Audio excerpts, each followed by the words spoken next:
পুলিশের নাকা চেকিংয়ে আবারও বড়সড় সাফল্য। সন্দেহভাজন একটি গাড়িকে ধাওয়া করে গাড়ির ভেতর থেকে উদ্ধার হয় 25টি বস্তা, যার মধ্যে ছিল প্রায় 50 কেজি গাঁজা, যার বাজার মূল্য কয়েক লক্ষ টাকা। পুলিশের ভূমিকা দেখে গাড়ি ছেড়ে পলাতক হয়ে যায় অভিযুক্তরা। নদিয়া ধুবুলিয়ার হাসাডাঙ্গা ভাই ভাই হোটেল সংলগ্ন এলাকার ঘটনা। সূত্রের খবর, বৃহস্পতিবার রাতে বর্ধমান থেকে মুর্শিদাবাদ যাওয়ার উদ্দেশ্যে ওই গাড়িটি দ্রুত গতিতে বেরিয়ে যাচ্ছিল। পুলিশের অতি সতর্কতায় ওই গাড়িটি সন্দেহ হওয়ায় পুলিশ ধাওয়া করে গাড়িটির পেছনে। এরপর গাড়ি রেখে পালিয়ে যায় গাড়িতে থাকা ব্যক্তিরা।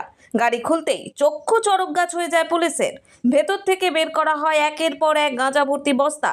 প্রায় 25টি বস্তা উদ্ধার করা হয়, যার মধ্যে আনুমানিক প্রায় 50 কেজি গাঁজা মজুত করা ছিল।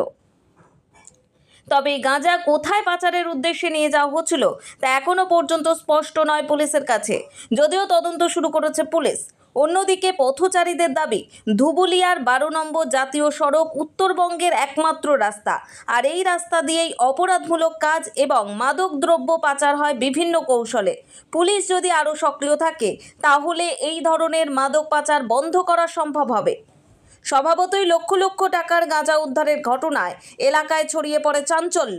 ব্যুরো রিপোর্ট, নিউজ দিগন্ত বার্তা।